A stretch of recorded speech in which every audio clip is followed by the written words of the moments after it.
मरचू जंगल से लकड़ियां काटकर बाजार में बेचने गया, लेकिन उसे लकड़ियों के अच्छे दाम नहीं मिले। इस पर मरचू ने कहा, अरे भैया, इतने कम पैसे? इन पैसों में तो 2 वक्त का खाना भी नहीं मिलेगा। आप मुझे बहुत ही कम पैसे देते हैं।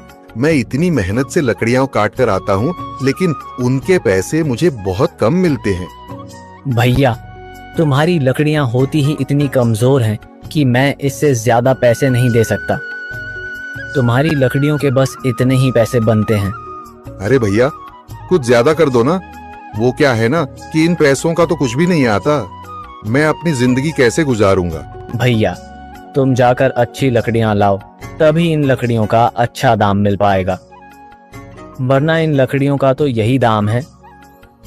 ये सुनकर मरचू बहुत ज्यादा परेशान हो गया और पैसे लेकर किराने की दुकान से सामान खरीदकर घर आ गया। घर पहुंचते ही मरचू की पत्नी सीता ने कहा, अरे जी, सामान ले आए आप? हाँ जी, सामान ले आया हूँ। सीता के चेहरे पर खुशी छा जाती है, लेकिन जब उसने सामान देखा, जी, इसमें तो बहुत थोड़ा सामान है। हाँ सीता, मुझे पता है कि यह सामान बहुत थोड़ा है, लेकिन मैं क्या करूं? मेरे पास जितने पैसे थे, मैं उतने का ही सामान लेकर आ गया हूँ। इस तरह हमारा गुजारा कैसे हो पाएगा जी? आपको तो पता ही है कि हम कितनी मुश्किलों से गुजारा करते हैं। हाँ हाँ, मुझे पता है, लेकिन मैं कर भी क्या सकता हूँ? मेरे पास इतने पैसे ही नहीं कि हम एक अच्छी जिंदगी गुजार सकें। इतनी मेहनत कर रहा हूँ, लेकिन फिर भी मेहनत का फल नहीं मिल रहा। इतनी मेहनत से अच्छी लकड़ी काट कर आता हूँ, लेकिन मुनासिब दाम नहीं मिलता। मैं तो बहुत परेशान हूँ। क्या करूँ? कहाँ जाऊँ?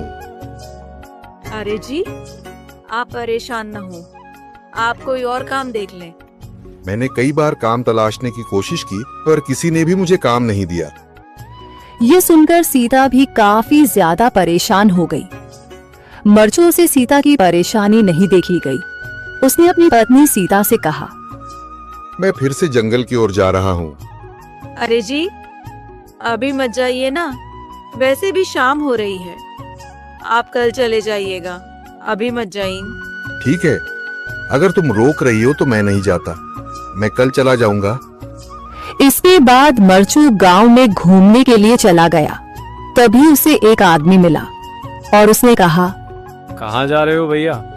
और सुनाओ, क्या हाल चाल है? जिंदगी कैसे गुजर रही है? अरे भैया, तुम्हें तो पता है कि लकड़ियां काटकर कैसे गुजारा होता है। हाँ भैया, तुम सही कह रहे हो। और आसपास के जंगलों में अच्छी लकड़ियां भी नहीं है। इसके लिए तो जंगल के अंदर जाना पड़ेगा। पर जंगल के अंदर तो काफी सारे जंगली जानवर होंगे। मुझे बहुत डर लगता है भैया, मैं जंगल में कैसे जाऊंगा? हाँ भैया, जंगली जानवर तो होंगे, लेकिन अच्छी लकड़ियां तो वहीं से ही मिलेंगी। ये सुनकर मरचू बहुत ज्यादा परेशान हो गया, लेकिन वह आदमी बिल्कुल ठीक कह रहा था। जंगल के किनारे की सारी लकड़ियां कट चुकी थीं। अब सिर्फ जंगल के अंदर ही अच्छी लकड़ियां बची थीं। अगली सुबह मरचू लकड़ियां काटने जंगल की ओर चल पड़ा। जंगल में आने के बाद मरचू ने कहा, अरे, यहाँ पर तो लकड़ियां ही नहीं हैं। वो आदमी सही कह रहा था, लकड़ियों के लिए तो जंगल के अंदर ही जाना पड़ेगा। और जंगल के अंदर जाना क्या सही रहेगा? मुझे तो बहुत डर लग रहा है, क्योंकि वहां पर तो काफी सारे जंगली जानवर होंगे जो खतरनाक होंगे। अगर आज मैं जंगल के अंदर नहीं गया तो मैं आज घर पैसे लेकर नहीं जा सकूंगा, और फिर जब पैसे नहीं होंगे तो गुजारा कैसे होगा? मरचू जंगल के बाहर खड़ा सोचता ही रहा और फिर उसने सोचा, अरे, यहाँ पर भी कोई मजबूत पेड़ दिखाई नहीं दे रहा जिससे मैं लकड़ियां काटकर घर ले जा सकूं। लगता है और अंदर जाना पड़ेगा। यही सोचकर मरचू जंगल के अंदर चला गया। अंदर जाने के बाद उसने इधर उधर पेड़ देखे, पर उसे कोई भी अच्छा पेड़ दिखाई नहीं दिया। यह सोचकर मरचू जंगल के और अंदर चला आया।